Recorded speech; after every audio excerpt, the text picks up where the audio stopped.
नमस्कार दोस्तों, मैं हूं परवीन साहनी। इजराइल और ईरान के बीच युद्ध चल रहा है। इजराइल हवाई हमले कर रहा है और ईरान मिसाइल हमले कर रहा है। पूरी दुनिया युद्ध की तस्वीर देख रही है और ये सोच रही है कि आखिर अभी तक अमेरिका इस युद्ध में क्यों नहीं आया।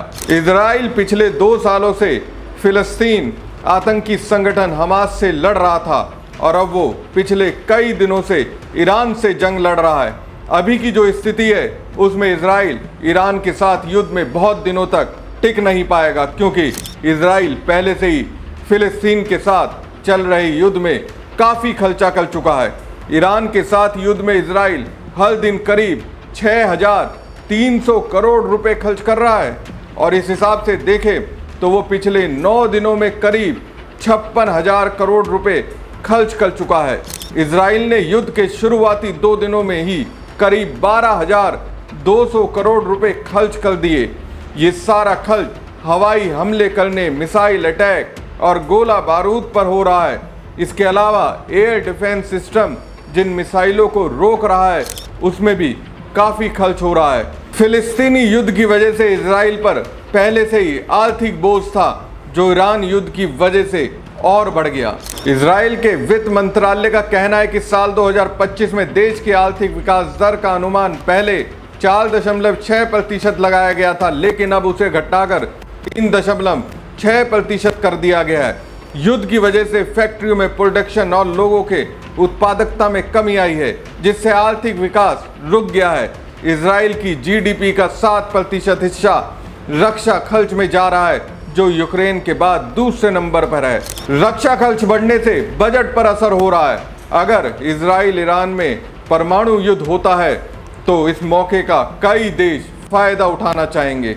सबसे पहले ईरान के साथ खड़े चीन और रूस अमेरिका से भिड़ जाएंगे। अमेरिका और यूरोपीय देश मिलकर ईरान, चीन और रूस पर मिसाइल अटैक कर सकते हैं और इसके जवाब में चीन और रूस भी मिसाइल हमले करेगा। इजराइल को हराने के लिए ईरान, लेबनान, सीरिया और मिस्र एक साथ हमला कर सकते हैं, जिसमें मिस्र और लेबनान की थल सेना इजराइल के न्यूक्लियर फैसिलिटीज पर कब्जा करेगी। ईरान और लेबनान मिलकर तेल अवीव पर मिसाइल हमले करते रहेंगे। अमेरिका अपनी लड़ाई में व्यस्त होगा, इसलिए वो इस युद्ध में नहीं शामिल हो पाएगा और इस तरह इजराइल उस वक्त अकेला पड़ जाएगा। विश्व युद्ध के शुरू होते ही जापान और नॉर्थ कोरिया के बीच भी जंग शुरू हो जाएगी। नॉर्थ कोरिया जापान पर कब्जे को लेकर हमले करेगा।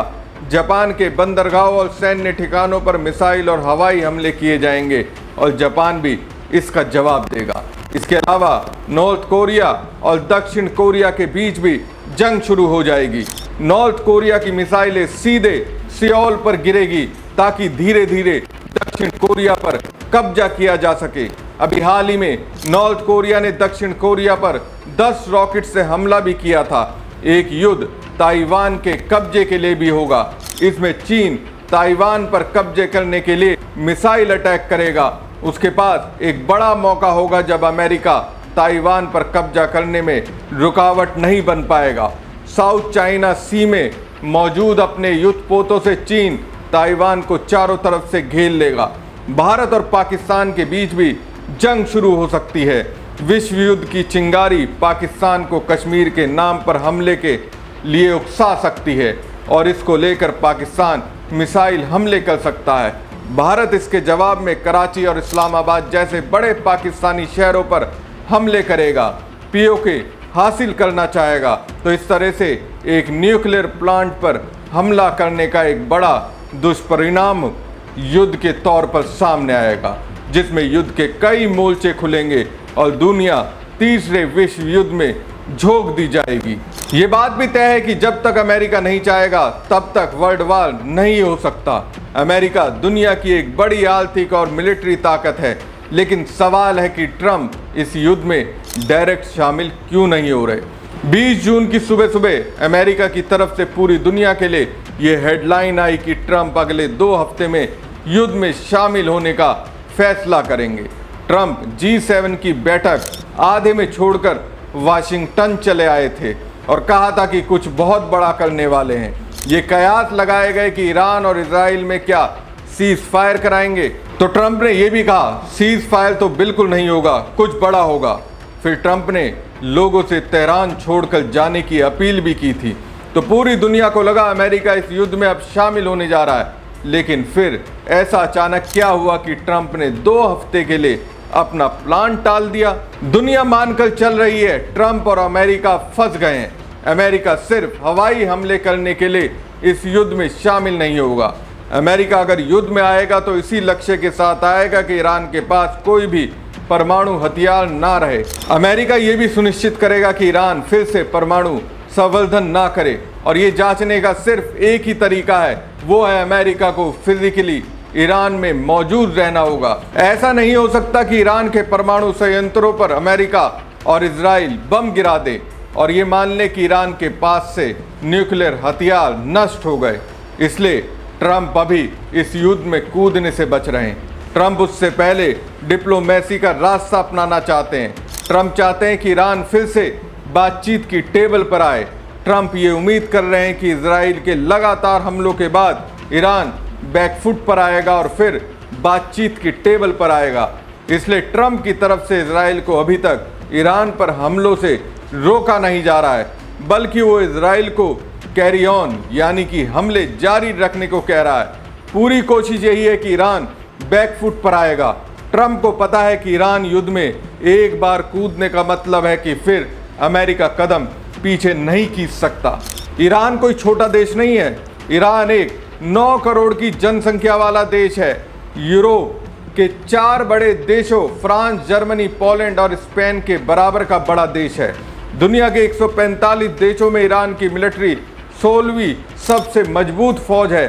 ईरान के पास 9 लाख से ऊपर की फौज है। ऐसे में ईरान पर फतह पाना अमेरिका के लिए भी मुश्किल तो होगा। इसलिए ट्रंप सीधे टकराव की बजाय डिप्लोमेसी के रास्ते पर चल रहे हैं। अमेरिका ईरान को पूरा मौका देना चाहता है। वो चाहता है कि ईरान किसी भी तरह से अमेरिका की डील और सरपरस्ती दोनों स्वीकार कर ले। डील ये है कि ईरान अपना परमाणु कार्यक्रम छोड़े और इसलिए डिप्लोमेसी भी चल रही है।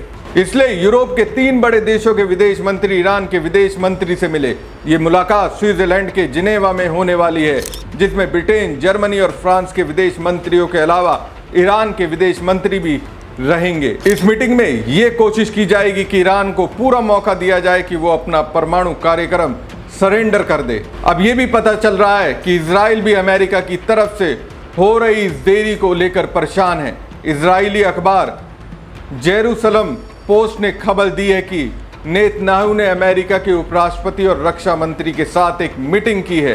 हालांकि ये मुलाकात कहाँ हुई, कैसे हुई, इसकी जानकारी नहीं दी गई है, लेकिन ये रिपोर्ट बताती है कि नेतन्याहू थोड़े परेशान हैं। कहीं ऐसा तो नहीं कि अमेरिका ने इजराइल को आगे कर उसे फंसा दिया हो, या अमेरिका और इजराइल दोनों ईरान की ताकत का अंदाजा नहीं लगा सके हों। हालांकि अभी इजराइल कमजोर तो नहीं पड़ा है, लेकिन परेशान जरूर हुआ है, क्योंकि ईरान लगातार बड़े हमले कर रहा है। लेकिन फिलहाल इजराइल का दावा है कि ईरान के आसमान पर उसकी एयरफोर्स का कब्जा है। फोर्डो न्यूक्लियर प्लांट ईरान में स्थित है, जिसे इजराइल अमेरिका उड़ाना चाहता है। लेकिन सच ये है कि ये सब कुछ उतना आसान नहीं है जितना दिख रहा है। इजराइल और अमेरिका कितना ही कहे कि वो फोर्डो न्यूक्लियर प्लांट को तबाह कर देंगे, लेकिन वो ऐसा आसानी से नहीं कर सकते। अगर उन्होंने ऐसा किया तो न्यूक्लियर प्लांट में लीक का खतरा पैदा हो सकता है, जिससे ईरान में बड़े पैमाने पर न्यूक्लियर तबाही होगी। और इस बार ये तबाही यूक्रेन के चेरनोबिल जैसा हादसा हो सकता है। इजराइल ने अभी तक जितने भी हमले किए हैं वो ईरान के न्यूक्लियर ठिकानों पर ही किए हैं, और ये इस युद्ध की सबसे खतरनाक बात है। फोर्डो अभी तक इजराइल के बड़े हमलों से बचा हुआ है, क्योंकि ये न्यूक्लियर प्लांट पहाड़ों के बीच में और जमीन से करीब 300 फीट नीचे है। इसे नष्ट करने के लिए बड़े बंकर बस्टर बम चाहिए। अगर अमेरिका ने अपने ताकतवर बंकर बस्टर बम से इसे ध्वस्त करने की कोशिश की तो न्यूक्लियर प्लांट में लीक हो सकता है, जो घातक साबित होगा। इस हमले का मतलब होगा परमाणु त्रासदी को न्योता देना, और अगर ऐसा हुआ तो ईरान में तबाही आएगी और उसके पक्ष में खड़े देश इजराइल और अमेरिका पर एक साथ हमला कर सकते हैं। अमेरिका ये कभी नहीं चाहता, इसलिए अमेरिका अभी तक युद्ध में नहीं उतरा है और ना ही उसने परमाणु ठिकानों पर किसी तरह की हमले की बात कही है। लेकिन नेतन्याहू ईरान के न्यूक्लियर प्लांट को तबाह करने पर तुले हुए हैं। लेकिन इन सब के बीच बात यही है कि इजराइल को 2 हफ्ते के लिए ट्रंप ने अकेला छोड़ दिया है। हमारी खबर आपको कैसी लगी कमेंट बॉक्स में कमेंट करके जरूर बताएं। साथ ही पेज को ज़्यादा से ज़्यादा लाइक और शेयर कीजिएगा। धन्यवाद।